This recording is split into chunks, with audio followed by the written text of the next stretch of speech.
My mental health was honestly at its worst when I was at university. To start off with, I never wanted to go to uni. I only went because I got in. I applied because I was told to. So for me, I was like, okay, cool, fuck it, I've got in. Let's just go. I'm young, who cares? So I got in, and just from day one, I made some great friends my first year, some truly incredible friends. But just from the day one, I felt so alone, so lost.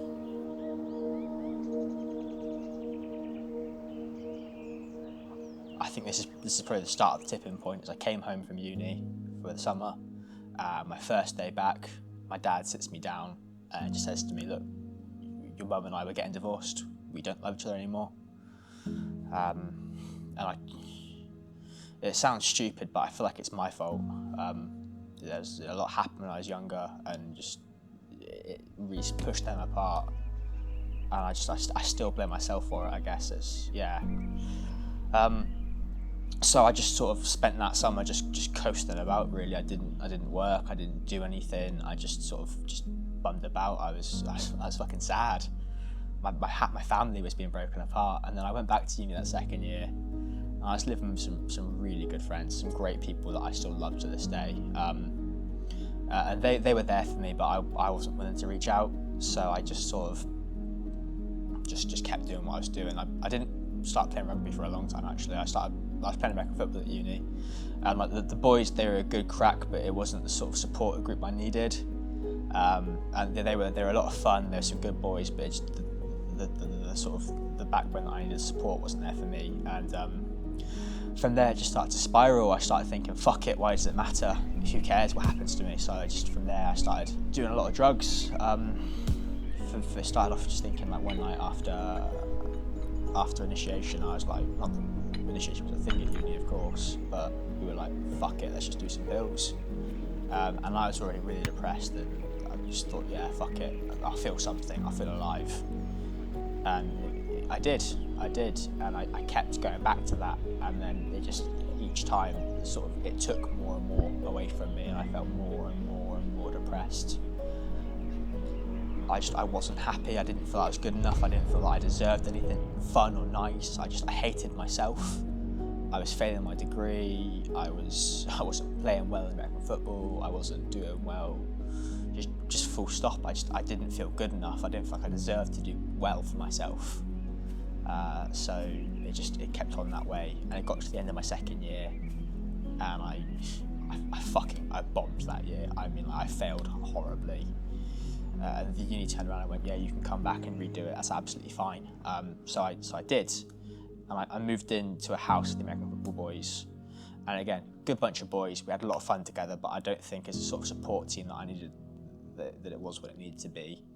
And like the entire time, my over that summer, sort of between second and third year, my parents were still living together, but they were separated, and I'd lived in that house since I was 10 years old, so I was now 20, and I'm at home, and mum and dad don't talk to each other. They're in separate bedrooms. We have dinners separately. It was fucking horrible. And I went with my sister. I love her to pieces. She's 8 years younger than me, and we're really close. I love her so much, but I could just see that she was just shutting down. She didn't want to talk anymore. She didn't want to do stuff. It was fucking awful to be involved in. And I knew that the entire time I was just there thinking, this is awful. I hate myself. I hate this situation. I hate everything. I wasn't happy. So I went back to uni to redo my second year, and it went downhill from there. Honestly, it just got shitter and shitter. The drug abuse ramped up. It was constant. I got to the point where I didn't go out unless I was taking something. I just didn't want to otherwise. And then it peaked for me, really.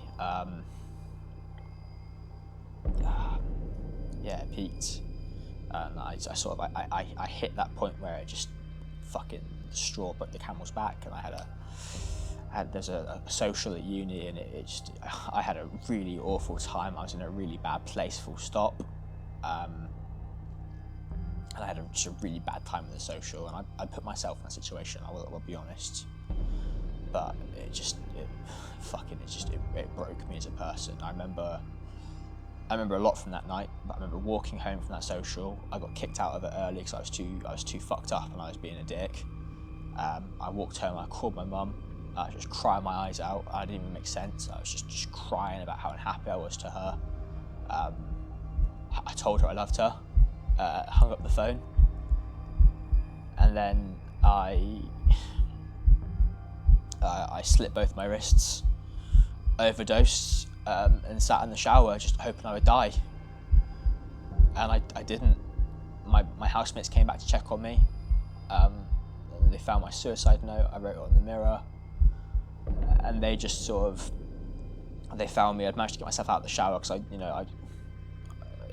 I was just so unwell. I was violently sick, but like I wasn't bleeding out. I was out of it completely, but I managed to get myself out of the shower, like, into my room, hoping I'd die there. Just wanted it all to end. I just felt worthless. I didn't feel good enough. I just hated myself and hated everything that I did. And just nothing felt good. Nothing felt like I was enough or that I mattered or I valued. So I wanted to go away. I just wanted it all to end. And they they found me in my room. And then they just they didn't know what to do. To be fair, they were all drunk as fuck anyway. Like they had no idea what to do.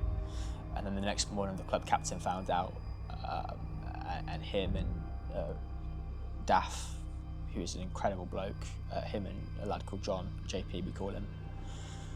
I didn't want to go to hospital. They forced me to go to hospital. They pretty much dragged me there. And I spent 3 days in hospital on an IV drip. And I just wanted to pretend nothing happened. I just wanted to fucking gloss it all over and say, this never happened. My best friend came and got me. My best friend of 12 years came and got me. We've been friends since we were 10. He came and took me home from Cheltenham. I just did not like it happened. My cousin wrote me this incredible. He got all my family to write me a message in a book about how much they loved me and how I was valued, and it was incredible. But I just didn't want to act like anything happened. I went back to Cheltenham 3 days later.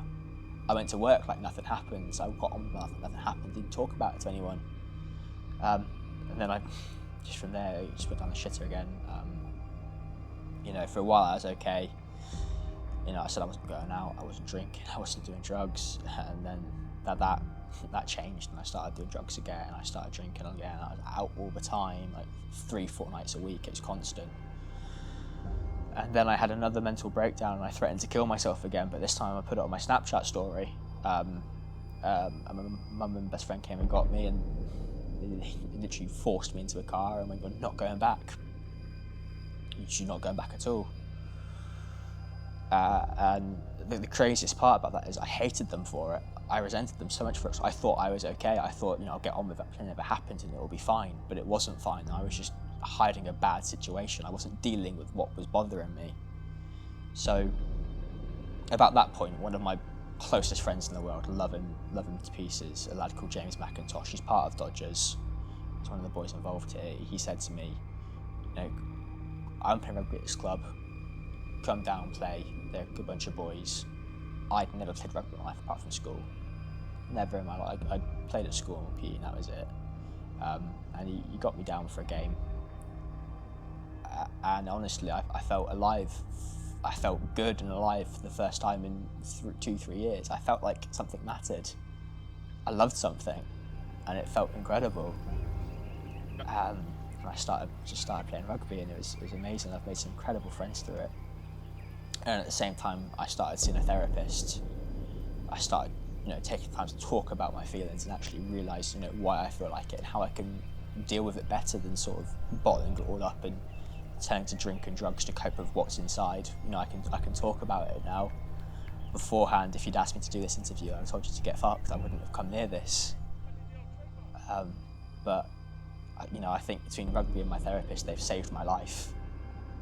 Genuinely believe they've saved my life because it was awful at first, but talking about it genuinely makes it better because you can find a way to deal with it because it is never as bad as it seems and there is always a way out. And then after that, I met Neil, who's been involved in this as well through James playing at Gloucester Old Boys. and Neil's incredible, sound bloke. And one day he invited me down to come play for Dodgers, to play sevens. And like, I love 15s. I think 15s is incredible, but I played sevens and something about it just clicked for me. Like, sevens is for me, I love it so much, it makes me so happy. And so Neil got me involved, and ever since then it's been full throttle with the boys. I mean, they're an incredible bunch of boys. It's an incredible message. We're taking the time to talk about this, and I'm sure every boy in this has had a different story, but there's an underlying theme. None of us want to talk about it, and none of us did for a long time, and we let it get worse. But we're taking the time, and we're making the effort, and it's horrible to do. It's so tough, and it makes you feel like shit when you bring it up at first. But the more you do it, the easier it gets. It'll be 3 years this October since I tried to kill myself. And I honestly think I am the happiest I've ever been in my life.